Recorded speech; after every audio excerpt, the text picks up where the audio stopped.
principal owner. Why is that a move that's... I mean, I think it's just a move from a family standpoint to just keep this team in our family for generations to come. I think it's reflective of sort of how we've operated. And my parents are going to stay the co-chairman. I don't think you're going to see really any change. It's much more of a long-term family planning thing and making sure that this team stays in our family for generations to come. So how much ownership, what's your percentage of ownership? I mean, I'm not going to get into direct ownership percentages, but my family owns 97% of the team, and you know we'll continue to keep that in our family and continue to move forward. Was this in the plans for quite some time? Yeah, I mean, I don't know. Estate planning stuff it's always a unique process within families, and you know, it's just something that we've always discussed. And I think watching different family successions and seeing how reading a will can be very different than having a conversation when everybody is still around and available to walk through and talk through and sort of get from where we are to where we're going. We just thought it was a better process to just sort of like transition into it smoothly. And again, being a very close family, I don't ever anticipate any problems with my family, but it's just it's an easier, smoother transition to make sure that this team stays in our family. You have any insight into the compensatory pick thing that happened? You guys were expecting, I think, a third round pick, and instead there was a fourth. Buffalo's GM talked about it a little bit today.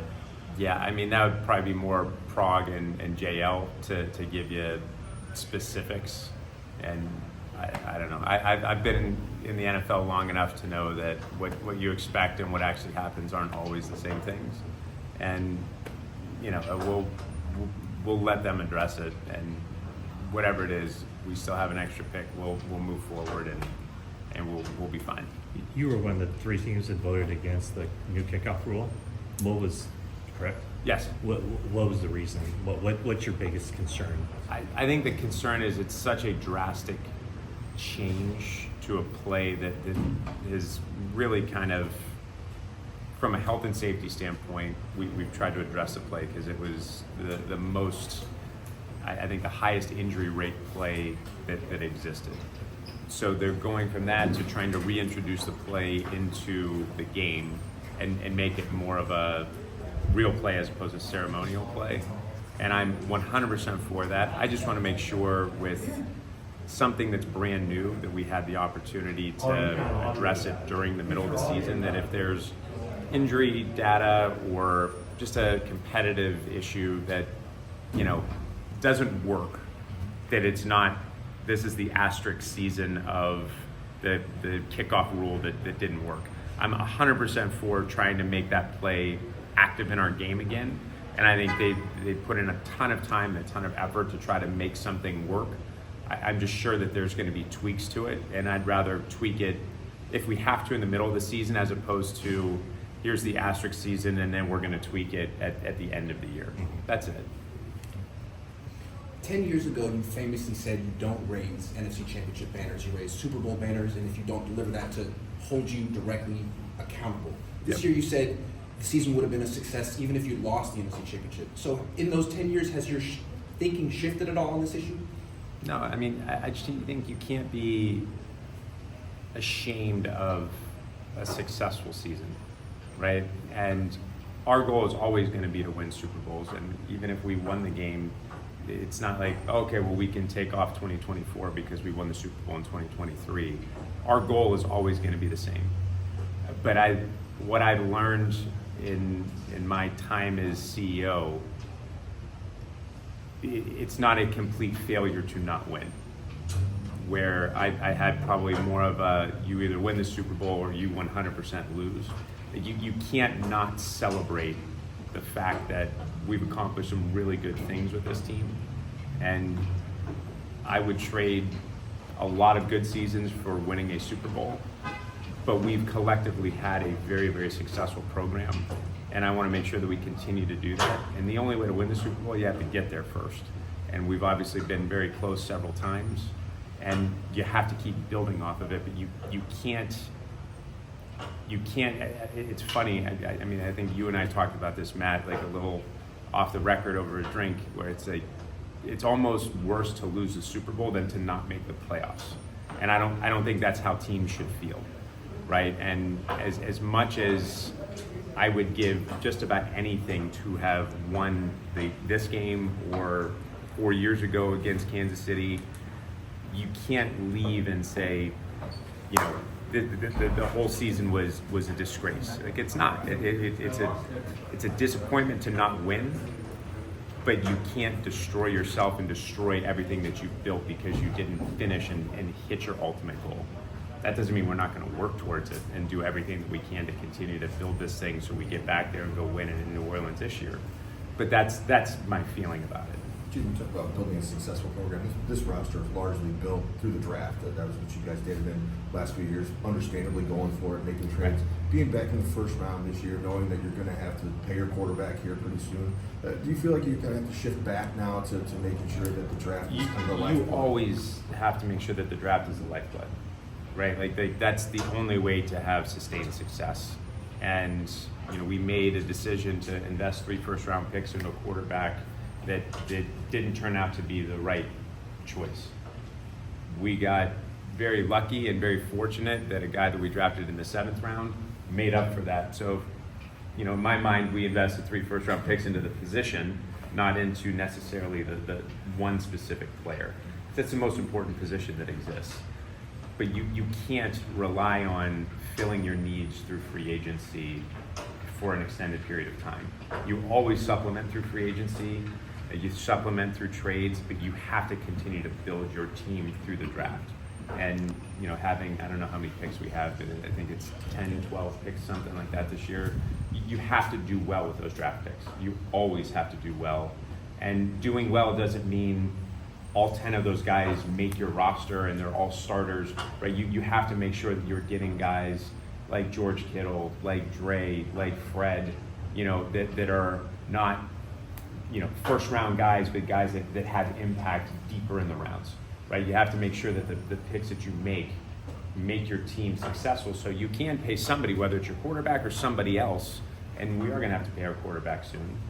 But, you know, probably leading to your next question, like Brandon, guys that you draft, like I'd much rather pay guys that we draft than guys that we didn't draft.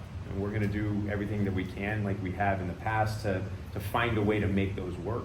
But it's a lot easier to pay people that you drafted, that you know, that you helped kind of raise in your team and in your system, than overpaying in free agency outside of your team for guys that are much more unknown from a character standpoint, from how they are in the building standpoint, and that's always going to be the key for us. And I guess part of that too, you want to pay those guys like you said, but it gets a little top heavy when It you does. do it, and then you have the only way to backfill it is Yes. to again head through the draft, right? And again, like, I think we're in a good problem where you have a lot of guys that we've drafted that we've paid and given contracts to, and you can't keep everybody all the time. I wish that you could, but that's the reason why you have to continue to go back to the draft. Like, at some point, you have to build through the draft. Is it tough to accept that you have lost a 5th round pick next year because you overpaid a player by $75,000 a couple of years ago? I mean, there's so many things that I would really like to say about that. By all means. But it's one of those things where, in our opinion, we did everything that we could to try to get the money back from the player. And to me, $75,000 on what the salary cap is a pretty insignificant number. In hindsight, we should have said something right away to the league, and you certainly know that moving forward. We didn't gain a competitive advantage from it. Like, there wasn't any duplicity in it. But it is what it is. And again, the league might not be your best friend on every single day, but you know that they hold all 32 teams accountable.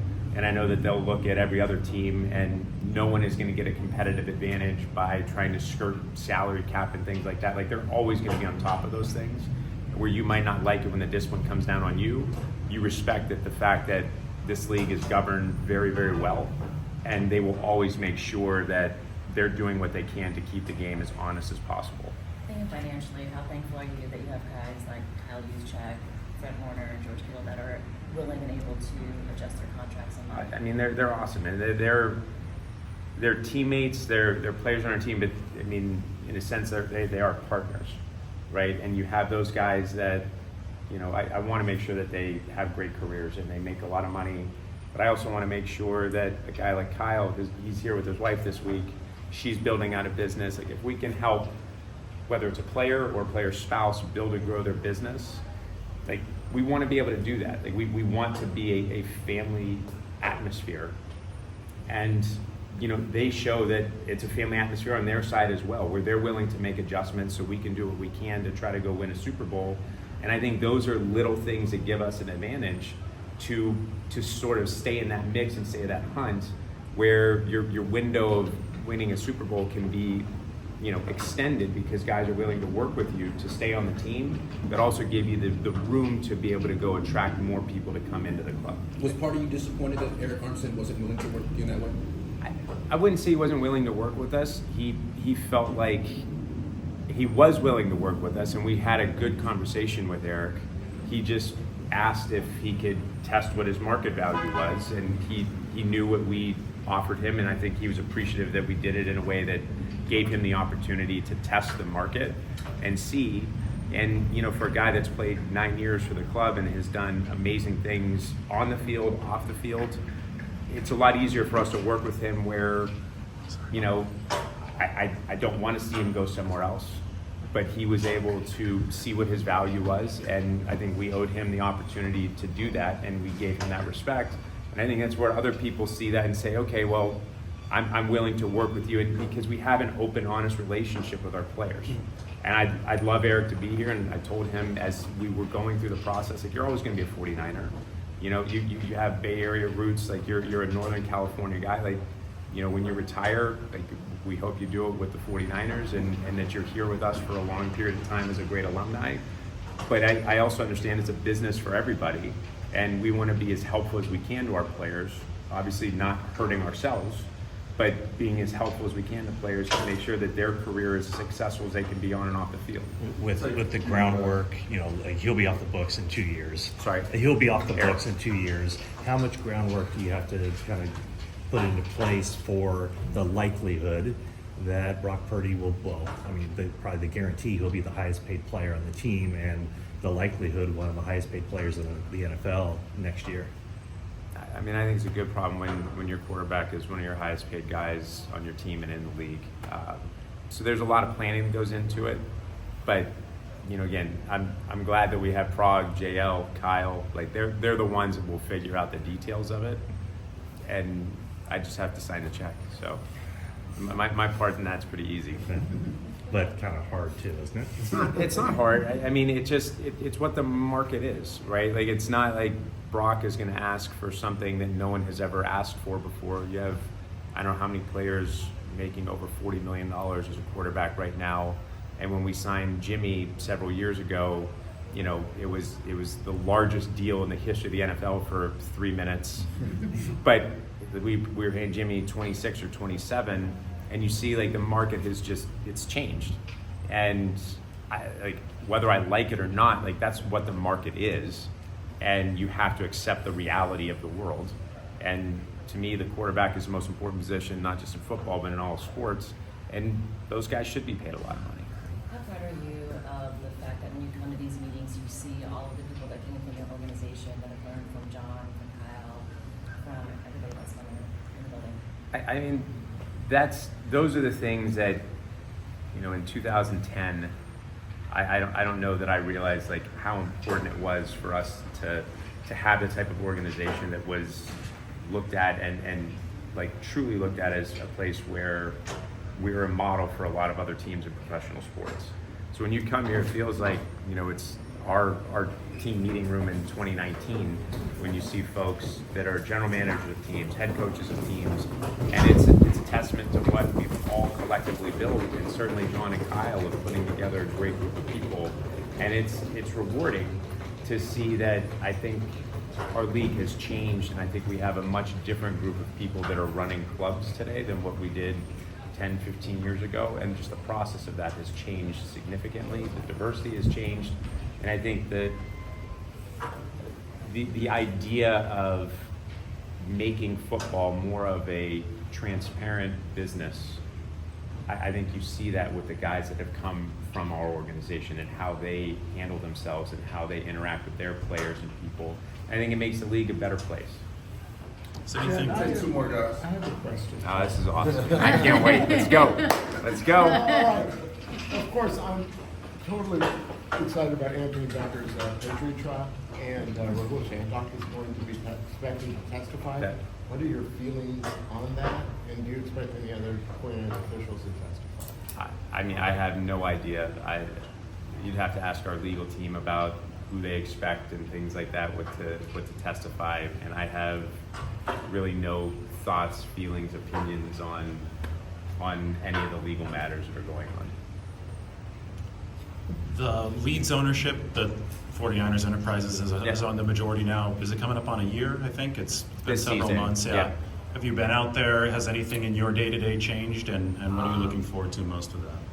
You know, I mean, we're doing a lot changing behind the scenes. Prague is there probably more frequently than I am. I'd say I'm there quarterly. Prague's probably there monthly, maybe a little bit more than that. So, like, our spring break is coming up in a couple weeks. So I'll go out with the boys. Jax has seen a game. Brixie hasn't been to a game yet. So it'll be their first time together going to a game. But from a day-to-day standpoint, you know, we're continuing to build and grow what we do. And I wouldn't say it's really affected what I do with the 49ers, but I'm definitely there more than what I was before we took over full control. All right, guys. Jed, Good. I actually have a Last one. question. Mine, I think it's fine. But when you talked about, you know, just the different and different philosophy as far as looking at what constitutes a successful season. Yep. I mean, Eddie was probably, yeah, he was more, you know, it's a disgrace, we don't win a Super Bowl. I mean, is that a reflection of you just kind of growing into your own person as an owner? Well, I mean, there's a difference between when he ran the club and with us. Like, you know, you guys bring up, how do you pay Brock and salary cap? Like, Eddie didn't have a salary cap, right? And if we didn't have a salary cap, like, Brandon would have been done 3 weeks ago or whatever it was, and like, you wouldn't, like, he's a guy that you love, that you'd want to keep, like, but it's not always a question of, like, do you love these guys? Eric, like, you wouldn't let a guy like Eric Armstead go if you had no salary cap. So those are things that have changed, and it's trying to accept the realities of what the NFL is, and knowing that there's only so many things that you can control when you have a fixed cap. The things that I can control are how our team functions in the community, what they represent. Like, I can have a direct impact on that. I can't necessarily have a direct impact on what play do we call on 4th and 3. So it's more of a realization as you go through it. Some of it is a maturing process, but it's hard when your standard was set in a relatively sort of unachievable way of the 49ers that I grew up with.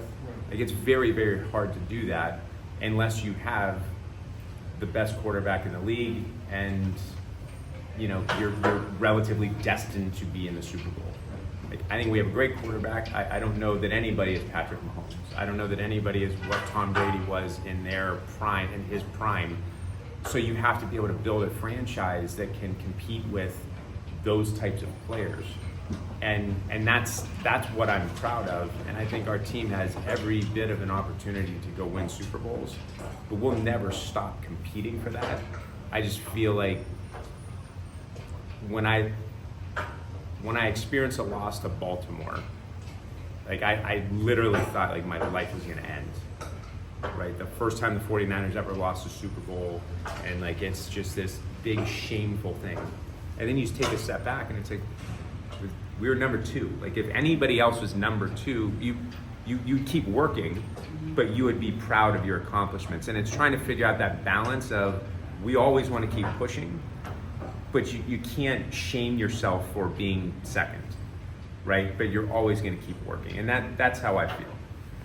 So, kind of answer this, but personality-wise, it seemed like this is me talking, but it's like, I've got to punch a wall because we just lost. I mean, it seemed like it was an Eddie thing to do. It just feels like maybe you had. But I mean, but that's where I grew up. Like he's not my father, but we generally, you know, I mean, there's always like your children will do what you do, not what you say, right? Like you watch that type of mentality, and I think it's the right mentality to have.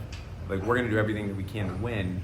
Like watching my kids cry after this loss, it's like, well, I can't act like an 11-year-old if my 11-year-old is acting like an 11-year-old. So like you have to be the leader, and you have to be able to say, all right, like let's regroup, because me breaking my hand in that moment is not going to make us win, right? So there's a maturity standpoint, but you have to figure out, how do we regroup and know that you can't compete against the best quarterback unless you have an entire organization like going in one direction.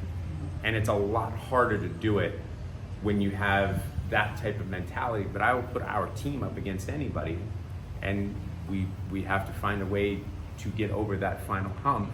And I have I laughed about this with Collinsworth last night. Like, you know, I used to, you know, dig him a little bit when he would have sort of a negative 49er tone. It's like, I get it. Like, you lost to Joe Montana twice. Like, I have a much better understanding of how you feel today. And they had great teams, but they didn't get over the hump. And I know how hard it is, but I think with our group, I think we can get over that hump. And I think Brock has a chance to be one of those guys. He's only played 2 years. Like I think he has a chance to be at that level of like truly, truly great at the position, and he's still learning and growing. But we have to make sure that we support him as much as we can as an organization. And you know, we don't have the luxury of having the second highest paid quarterback being our backup quarterback the way that my uncle did. I wish we did. That would be fantastic. I would love to have a roster of starting quarterbacks that could be Pro Bowlers. That's just not the way the league works now. So you have to adjust with it. All right, guys, appreciate it. Thank you.